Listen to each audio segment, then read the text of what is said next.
I know. I'm already a month late with my 2024 Sustainability Comms predictions. But here we go anyway. Hey everybody, and welcome to the Sustainability Communicator, the podcast exploring the intersection of corporate sustainability and storytelling.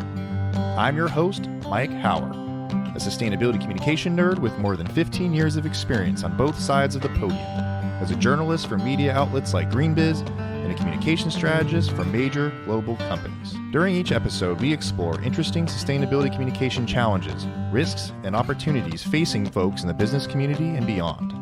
If you're ready to talk your walk, then you've come to the right place. Time to get to it.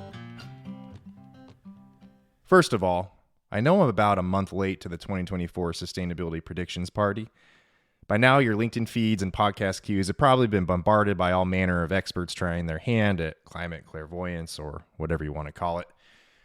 If there's one thing corporate sustainability professionals love more than yet another serving of delicious alphabet soup, it's trying to act like we can actually predict what will happen in this absolutely unpredictable and dynamic space. That's why I'm only partially embarrassed to be a month late with my own predictions for sustainability comms in 2024. In the world of corporate sustainability, the only certainty is that the unexpected will occur, so take these predictions with a grain of salt. That being said, I'm definitely seeing some trends in sustainability comms I think are helpful to keep an eye on as we move deeper into 2024. The first unmistakable trend is that the role of the sustainability communicator is being redefined. This is so apparent that I devoted an entire episode to it. So be sure to check that out if you haven't already. For some, sustainability communication is, by definition, a dirty business because of the long history of pervasive greenwashing. The thought is that sustainability communication and marketing professionals exist to tout a company's wins while downplaying its failures. This can be no more. The role of the sustainability communicator is to help companies engage stakeholders by telling the whole story of sustainability. This means talking about the difficulties, setbacks, and failures on the path to becoming a better company. And this is at odds with the traditional mindset of corporate communications and marketing, which is to, quote unquote, spin the story to make the company look as favorable as possible and manage risks. But we live in an era that demands greater transparency.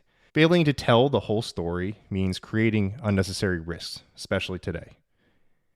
The second sustainability comms trend I'm seeing play out in 2024 is that sustainability stories must now be compelling and compliant. With a litany of new regulations coming from Europe and in the United States, the stakes of communicating sustainability are higher than ever. Greenwashing comes with hefty fines and threats of lawsuits, and effective sustainability communicators must learn to balance compliance with compelling narratives. This means communications, marketing, sustainability, and legal teams must work together. For the longest time, lawyers were seen as kind of the party poopers of sustainability communication, so to speak. I know I definitely often was frustrated with what would happen when a legal team would shut down a sustainability effort or sustainability communications effort I was working on. But something that's changed, especially in this new era of increased regulation, is that lawyers need to be our friends now. They can't just shut the story down because companies need to say something.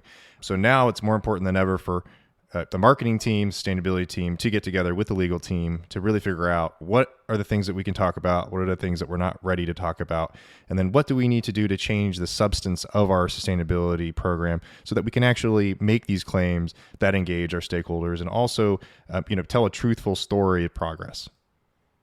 The third trend is tied to the fact that it's a pivotal election year, and companies must get more political on climate action. For years, government relations and sustainability teams have been unaligned or even at odds with one another. I've seen this a lot firsthand myself. With 2024 being one of the most important elections for climate, companies just can't stay silent anymore. Companies really need to start to put their money where their mouth is when it comes to climate policy action. It's already clear that we're not going to solve the climate crisis voluntarily, just through voluntary corporate actions. We need good public policy to set the rules of engagement that incentivizes innovation, so to speak. And a lot of companies are afraid to do this for a lot of reasons I don't need to get into today. Their government relations programs often are emphasizing favorable tax policy over anything else, which more often than not doesn't align with the same elected officials that are promoting climate action. But I think that's something we're going to be seeing more and more as time goes on, that the companies that really believe in sustainability will make sure that they're backing candidates that don't hinder climate action and hopefully are promoting it, and really get more transparent about that. There's a great group called Climate Voice that Bill Weil has started. He was the former Facebook sustainability director, and he's doing some great work kind of getting employees more involved at tech companies and other organizations to push their leaders to do more on that front. We haven't been seeing enough of it, and I really want to see more of this happen in the 2024 election cycle.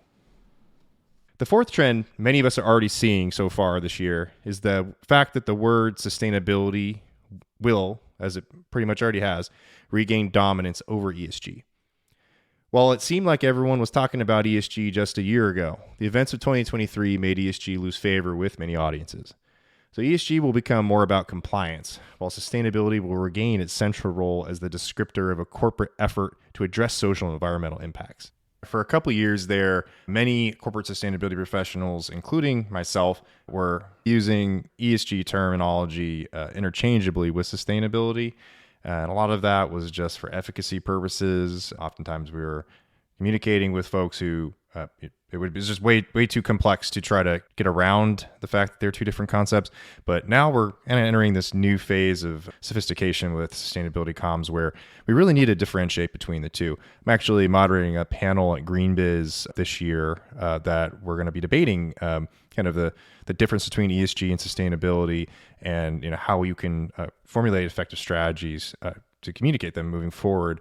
And the fact that we still need to talk about these at conferences just goes to show how there still really isn't a solid agreement on how to use these words or acronyms, and we're kind of figuring that out. So I think in 2024 it's going to be honed in a little bit more. ESG is going to really be more focused on the compliance piece, and then sustainability is going to be more about how the company is approaching programmatic changes to social and environmental advancements. The fifth trend might sound a little self-serving for someone who makes a living telling sustainability stories, but I believe we'll see the demand for sustainability communicators boom in 2024. With so much need for nuanced sustainability communications, companies will begin to invest more in roles for folks who can effectively translate between sustainability and communication and marketing teams. Expect to see more sustainability comms roles and more companies hiring consultants with sustainability comms expertise. As I've talked about many times before, and I'll probably talk about many other times to come, often what you have in the corporate sustainability ecosystem is sustainability professionals that are kind of more technical and more focused on the programmatic side of things. So these are the folks that are, maybe they're working on carbon accounting, they're working on the spreadsheets and the numbers that are making sure that the decarbonization strategies are working and so forth. And then you've got the communicators who at big corporations tend to be generalists, or they're focused more on product marketing or corporate communications, and they're not sustainability practitioners, and they don't have deep subject matter expertise on and really anything around sustainability. So when you put the two together, you have one group that's more technical and deep into the numbers and the strategy, and then on the other side, you've got the storytellers that don't really understand sustainability at its core, or really how to communicate those topics. And so you're increasingly going to need people who can go between the two groups. These are people who have strong communication skills and have strong sustainability subject matter expertise. So, they might not be going deep into the numbers and the technical details, but they can understand it at a deep enough level that they can translate that into effective communication. So these are the key trends I'm seeing with sustainability communication. Did I miss any? I'd love to hear from you. You can always reach me via email or on LinkedIn, and I'll include these details in the show notes. And with that, we've reached the end of this episode of the Sustainability Communicator podcast. Thank you so much for tuning in today.